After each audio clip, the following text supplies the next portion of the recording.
being a first daughter. At this point, there are three different people. One, the first daughter of the family. Second person is the firstborn, first daughter. The third person is the first daughter, firstborn of only women, no boys, no male children. So these are the three people. These three people are now divided into two. If you are any of these categories, you are either from a poor home or from a rich home. So the experience of a firstborn first daughter or a first daughter, maybe there are some other guys or some other girls in front, and then the first one of only female children, your experience will be very different if you are from a rich home, and your experience will be very different if you are from a poor home. Hey guys, welcome back to another video on my channel. Yes, my name is Nwabia and you're highly welcome. So going straight into it, I saw a video made by Benny, so I'm going to be playing some clips from her video so that I can actually react to them. Yeah, so first of all, I am the first daughter of my own family. First daughter, firstborn, Tamimo, Ada. If you're a first daughter and you're watching this video, I'm sure that you can highly agree to some things I'm going to say. I'm going to also add my own experiences to what she has said. But first of all, I want to say thank you to YouTube. You know, it's not easy to have this light. But don't mind me, Sha. I have not opened my own sense. I just decided to use it today. But going straight to what I want to say, if you're a first daughter, I want to tell you that you are doing an amazing job. You are trying. It's not easy. Based on what I've gone through, I know what other ladies that are in my shoes have gone through. Okay, so without saying too much, let's hit the video.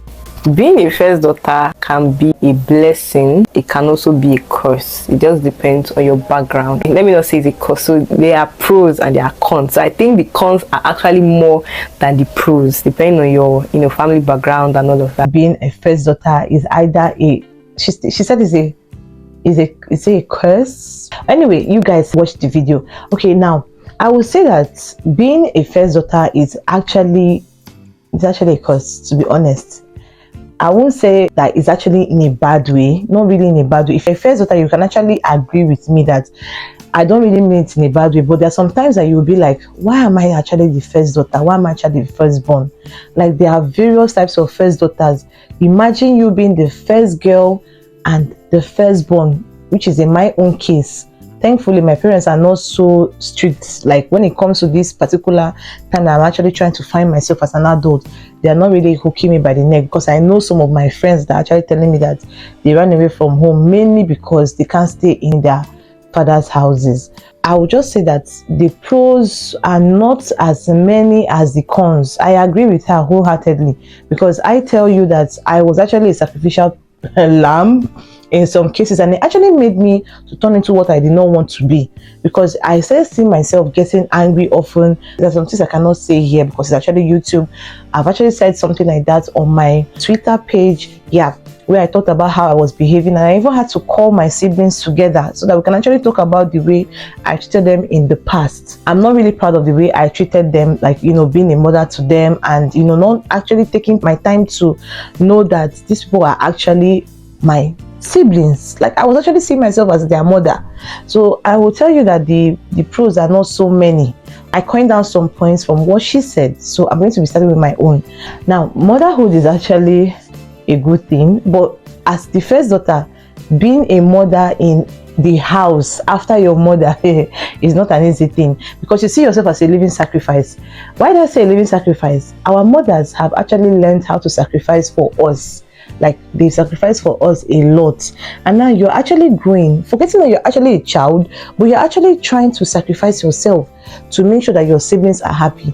Some ladies will want to marry into rich homes because they know that their husbands can sponsor their siblings, something like that. So being the first daughter actually turns you into a mother, an unprepared mother. You don't even plan to be a mother, but you actually just have to be a mother by force, by fire.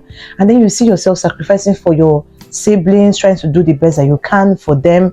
In fact, okay, that automatically you have decision making rights. For me, my dad can just call me now that this is what I'm thinking. What do you think? My own opinion might be different from what my parents be thinking, and to an extent, whatever I say might 80%, 90% of the time influence whatever decision they want to take. That one is just it. But one of the good things about it, I'm going to be saying the pros and the cons together.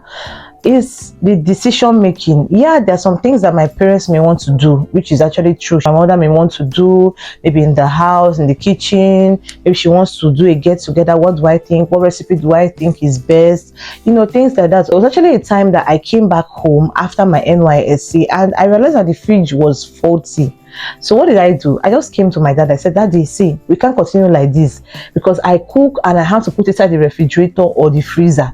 So the freezer is not really getting, it's not really, we used to call it catching cold, but like it's not getting cold. And eventually it's going to spoil the food. So he was like, okay, what do you want? What do you want? Just tell me, just tell me. My sister cannot do that one, but I have the right to do it. You get? So I ended up being to Jumia. I mean, it's not a sponsored video, but I went online, searched for what I wanted, and you know, my dad just told me, is that what you want? I said yes, and he paid, and that was it. And that was how we got freezer in the house. So I'm telling you that is one of the you are your parents' siblings. At this point, you are not their child. You are like their bro or their sis. So the way they will be talking to you, there are some things that they are not even supposed to tell their children that they will tell you. Just to hear your opinion, like what I said in the last point. You are more of their friend, sister than their child. Others are their children, but you are more of their siblings. So that's what I'm trying to say. Now, another thing is that you are actually your parents' friend. Yes, it's true. Your parents' sibling, your parents' friend. But there's one thing that you need to know. In the midst of being your parent friend, don't forget that even if your father is coming to report your mother to you, or your mother is coming to report your father to you, don't go and put your mouth in couple's wahala, because you will be the one to be the scapegoat. So yeah, but being your parents' friend is actually true. Your parents may have an argument, or maybe they want to just report themselves to you because they don't have anybody else to talk to. You can't expect them to come and start carrying their problem to their brother or their sister. You carry a lot of, and it's not just financial responsibilities. I have to be morally right, I have to be at the right place at the right time. Whatever decision I make, I have to think of my younger ones, I have to think of my family. You don't have a life of your own. This is actually going to be a con, because there are some times that you want to make decisions. Okay, let's just say that now there are some things that you may want to do. You may want to go back for vacation, you may want to go somewhere, and then you start thinking, my dad is not feeling too well, my mommy is around, my mother is not around, hey, this might going too far, is it going to affect the family? Even when you are married, some people go as far as getting married to men that are closer to their father's house. I've seen someone that's like that too. I'm telling you, born and brought up in Lagos, went to school in Lagos, married and relocated still in Lagos. Anyway, Sha, if you are enjoying this video, please give this video a like. I'm sure that the like button is going to highlight, because I know that's been highlighted for a very long time now. Now, back to what I'm saying. Yeah, you don't have a mind of your own. You don't have a life of your own. You are actually making decisions based on your family. That's just the way I'm going to put it. That's what firstborn girls go through. In fact, I feel that the firstborn guys, that you don't go through too much. Not that I'm like devaluing what they go through, because some of them go through this one boy, some of them have to leave home to cater for the family. But there are some ladies that they will tell them, stop, go and marry, let your brother that is a senior brother, let him go to school. So what are you telling me? The ladies that are firstborn actually go through a lot. And this particular one, not having a life of your own, a mind of your own, it's not as if they are pulling you here and there. No, it's just that because you are closely knitted in your family, you don't want to make decisions that will affect others negatively. You understand what I'm trying to say? I don't know how I'm going to explain this, but if you're a firstborn daughter watching this, you surely know what I'm talking about. There's some decision that you will make that you have to consider your family. Is it going to favor my family, or is it not going to favor my family? If it's going to favor my family, I'll continue. If it doesn't favor, you understand? Yeah, that's another one. I was way matured for my age, especially when it comes to like house chores, house responsibilities, taking care of children. There was no space for me to be a child and grow up as a child. I grew up way too fast at 13. I already knew how to cook. Now, she said something about growing up too fast, my dear. I grew up too fast. Like, it has come to the point that, being honest with you, I don't mingle with my age mates. if you're my age mates, like I don't really have that kind of feeling like you have something to offer me. I'm so sorry, but that's just how I grew up, because I was always doing things that my mates were not doing.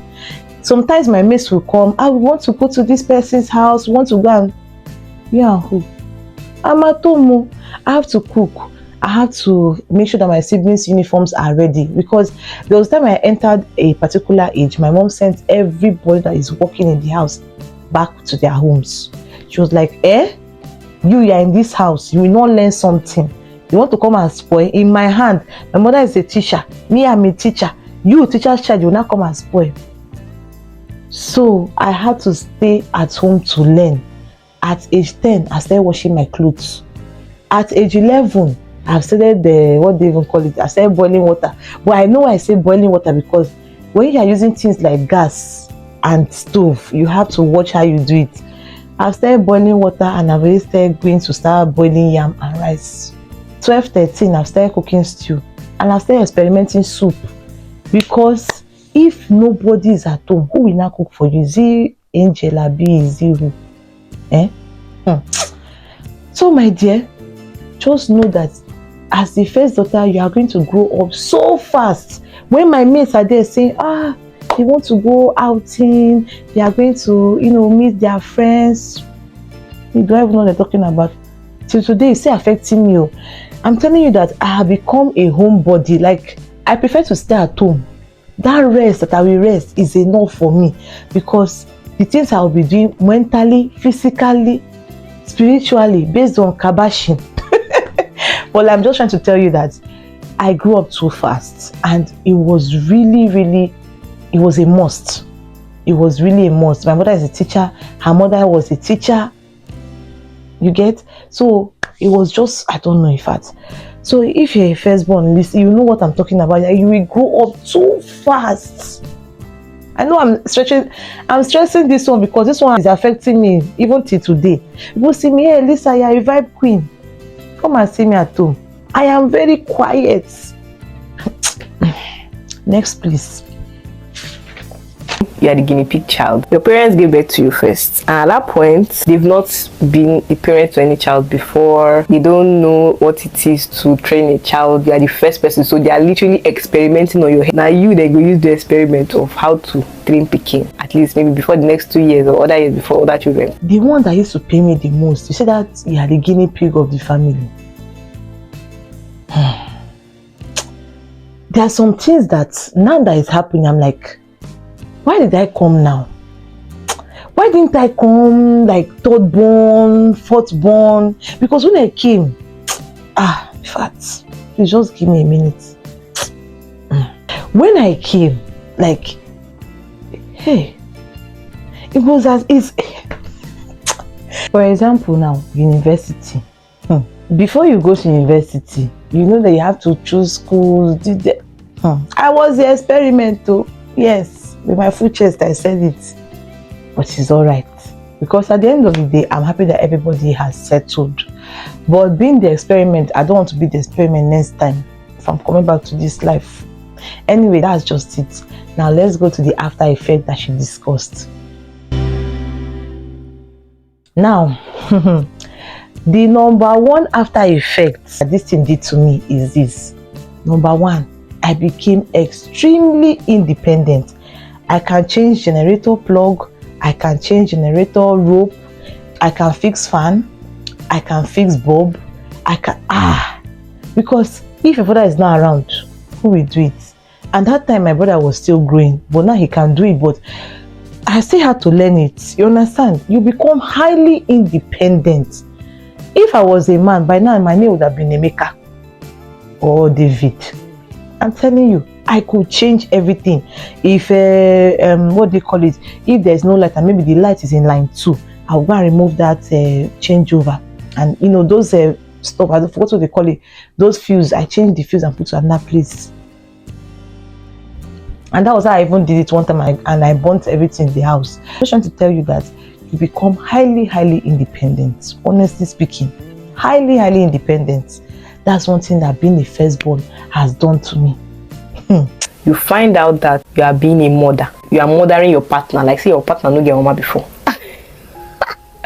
I don't know how to explain this, but I suffer from it, okay? You want to be your partner's mom. Instead of you to be your partner's partner, and your partner's mom, directing, guiding, treating your partner like a child. It's not like to guide and to tell them what to do is not good or is bad, but you are more like a mother to your man than a partner. I don't know how to understand, but people that can relate to what I'm saying, they will understand what I'm saying. The next one is that you become a mother to everybody. There is no name I was not called in secondary school. In fact, in secondary school, senior secondary school, my name was One Mama. In the office, they are still calling me mommy. So far calling me mommy. Even me, that the senior me, they are still calling me mommy. Like there's no how you mother everybody. Even in your relationships, you are like the mother. There's some things that you will see that you will not be like, why are you behaving like this now? You get? Because you already know that this is not even a behavior. And because of that, you will be looking for partners that will make you feel more relaxed. You won't be looking for partners that will make you feel like you're not doing anything. You look for partners that will make you feel that, yeah, I'm actually trying. In the midst of my independence, you are still trying to make me know that I'm a lady and I need to calm down. I need to like take a chill pill and all that. You understand? So if you're a lady that is the firstborn, please, it's understandable that you will you will be a mother to your partner, but don't let it get to your head too much. If your partner tells you that you should calm down, please calm down. It's not easy, but just calm down. Sometimes let him take the wheel, because at the end of the day, he's the man. You understand? But yeah, you'll be a mother to your partner. That one is normal. Fear of disappointment. I remember those days when I used to write exams. Whenever I'm writing my exam, what I used to think is, Jesus God, I can't fail this exam. What will my father think? What will my mother think? Whenever I'm doing something that, I must succeed, that's just my mindset. What will my dad think? What will my mom think? Oh my God, I must not fail this. I must not do this mistake. You're always scared of disappointing your parents. You're always scared of this. I don't know if people can relate to what I'm saying, because this is it for me. You're scared of disappointing your parents. You're scared of disappointing your family. You are scared of not getting married on time. You are scared of maybe a spillover or something. You are scared of making some certain things. You are scared of not making money. You are scared of not getting the right job, the right more. You are scared of a lot of things. You're just scared of disappointment. You don't want to disappoint your parents. You don't want to disappoint your family. Not being scared of disappointment. You see that being scared of disappointment? Number one person, me. I was always afraid of failing my courses, because how will I fail my course and then my siblings will not be passing? Which mouth will I use to talk to them? I must be an epitome of success. I was always making sure that anything I'm doing, I am always number one in the house. Like now, you cannot come and tell me that, Lisa, you are doing rubbish on internet. It's not possible. That's why if I want to tell my siblings sometimes, I say, are you seeing me do I do rubbish on internet? I am the example. They use me as the example. You understand? I cannot mess up. That mess up is not in my dictionary. I must be an epitome of success. You understand? Another thing is that I am also very, very careful of every decision I make. Yeah, in as much as my parents are not really so hefty on my neck, like I said before, I am still very, very careful. Any man I want to bring to my house now must be a man that will love my family as he loves me. You understand what I'm trying to say? So that is one of the things that this being a first daughter, it has done a lot to a lot of us.